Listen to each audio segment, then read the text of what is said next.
कब्रिस्तान से आई दो प्रेतात्मा। ये कहानी उमेश त्रिपाठी की है, जो पटना में रहते हैं। ये भूत की कहानी उनके परिवार के एक सदस्य के साथ घटित हुई थी। आगे की कहानी उमेश जी की जुबानी में बताती हूँ। ये भूता कहानी साल 1999 की है, जब मैं, मेरी बहन रीना और हमारा चचेरा भाई अमित, हम तीनों मेरे जन्मदिन की पार्टी करके रात को शहर से घर पर लौट रहे थे। उस वक्त 11:15 बज रहे थे और बस स्टॉप से घर तक आने के लिए एक भी ऑटो रिक्शा नहीं था और ज्यादा देर बस स्टॉप पे रुकना ठीक नहीं था, क्योंकि वहां नशीली और बेवड़े घूमने लगे थे। इसलिए मैंने उन दोनों को कहा कि आज पैदल चल के जाते हैं। दोनों मेरी बात मान गए। फिर हम तीनों लगभग 1.25 घंटे में घर पर पहुंचे। उस वक्त सब सो गए थे, इसलिए बिना आवाज किए हम तीनों भी जाकर सो गए। सुबह जब सब लोग उठे तो घर में एक अजीब तमाशा लगा हुआ था। मेरा चचेरे भाई अमित रीना के कपड़े पहनकर सज सवर के आईने के सामने बैठा था, बिल्कुल लड़कियों की तरह। उसने हाथों में चूड़ियां भी पहन रखी थी। उन्हीं को वो बार बार कान के पास खनका रहा था, जैसे लड़कियां करती है वैसे। उसे ऐसा देखकर सब लोग चौंक गए थे कि अमित ऐसा क्यों कर रहा है। और जब मेरे संपत चाचा, अमित के पिता, उसके पास जाकर गुस्से में बोले, अमित सुबह सुबह तुमने ये क्या नया नाटक लगा रखा है। फिर अमित ने मुड़कर जिस भयानक नजर से संपत चाचा को देखा, उससे वह 2 कदम पीछे हट गए। मैं भी ठीक उनके पीछे ही खड़ा था। उसकी आंखें जैसे अंगार बरसा रही थी और अमित साफ साफ एक लड़की की आवाज में चाचा से बोला, तू कौन है बे, जो मेरे ही घर में मुझे ही डांट रहा है। ये सुनकर मरे चाचा का माथा सनक गया और जब उन्होंने उसे मरने के लिए हाथ उठाया, तब अमित ने उनका हाथ पकड़ के मरोड़ दिया और फिर एक बड़े बुजुर्ग आदमी की भारी आवाज में बोला, मेरी बेटी पर हाथ उठाने की तेरी जुर्रत कैसे हुई। और चाचा को एक कस के कटाप बजा दिया और बोला, चल जा, मेरे लिए अंग्रेजी शराब की बोतल और एक तली हुई मुर्गी ला। वह कटाप इतनी जोर से लगा कि चाचा को चक्कर आने जैसा महसूस हुआ था। इसलिए चाचा उसके सामने वाली कुर्सी पर सिर पकड़कर पर बैठ गए। तब अमित एकदम से बोला, क्या हुआ पापा, सिर दुख रहा है क्या? आपके लिए दवाई लाओ।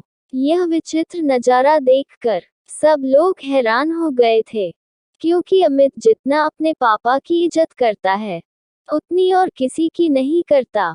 पर आज उसने अपने पिताजी पर हाथ कैसे उठा दिया। संपत चाचा को तो जैसे सदमा लगा था। बाद में अमित फिर से आईने के सामने सजने संवरने लगा। उधर रीना रूम से बाहर निकली। सबको एक जगह खड़ा देखकर उसने पूछा, सब लोग ऐसे क्यों खड़े हैं? फिर उसकी नजर अमित पर गई।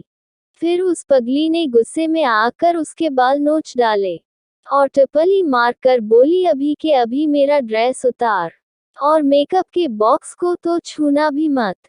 सब रीना को मना कर रहे थे, उसके पास खड़ी मत रहे, पर उसको तो सिर्फ अपनी ड्रेस चाहिए थी। फिर अमित ने कुर्सी से उठकर उसे के भी कटाप बजा दिया। उसके कान से तो सीधा खून निकला था। फिर रीना अपना कान पकड़कर एक जगह शांत बैठ गई, जैसे कि वह सुन्न पड़ गई है।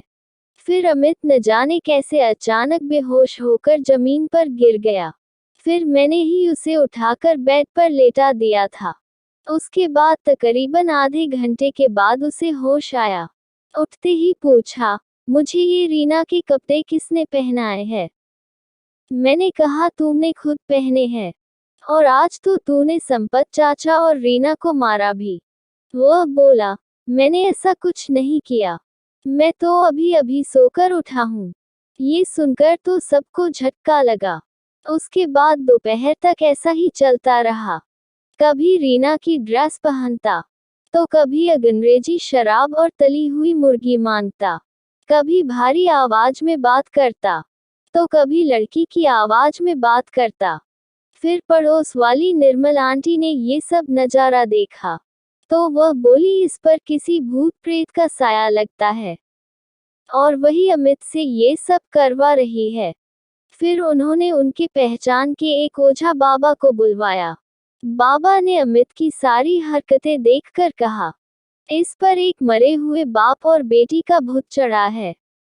उन दो प्रेत आत्माओं की अकाल मृत्यु हुई थी और अभी तक उनकी प्रेत आत्माएं इस संसार से मुक्ति पाने के लिए भटक रही है। फिर उन्होंने सवाल पूछा, कल रात को यह अमित कहाँ गया था? मैंने कहा कि कल मेरा जन्मदिन था, इसलिए एक छोटी सी पार्टी करने हम शहर गए थे। अमित भी हमारे साथ आया था। ओझा बाबा बोले, बस इतना ही? क्या अमित ने घर पर लौटते वक्त कुछ अजीब चीज देखी थी या फिर किसी अनजान और सुनसान जगह गया था क्या? तब मुझे याद आया कि घर के रास्ते में जो कब्रिस्तान पड़ता है, आते वक्त हमने उसके अंदर जाकर एक गोल चक्कर लगा के आने की शर्त लगाई थी और वह शर्त अमित ने जीती थी। वह अकेला पूरे कब्रिस्तान का गोल चक्कर लगा के आया था। ये बात मैंने बाबा को बता दी।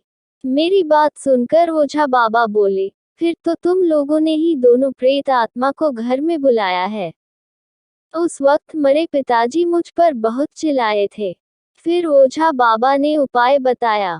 एक जोड़ी लड़की का ड्रेस, एक बोतल अंग्रेजी शराब और तली हुई मुर्गी।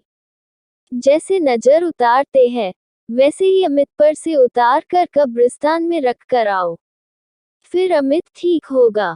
फिर हमने बाबा ने जैसा बताया वैसे ही किया। लड़की की ड्रेस, अंग्रेजी शराब, तली हुई मुर्गी और कुछ सामान लिख के भी दिया था। वो सब रात को ही दादाजी उस कब्रिस्तान में रख कर आए। फिर अगली सुबह तक अमित पर से वह साया उतर गया और वो रोज की तरह बात करने लगा। पर अमित ने क्या क्या किया और घर में किस किस को मारा, उसे कुछ भी याद नहीं था।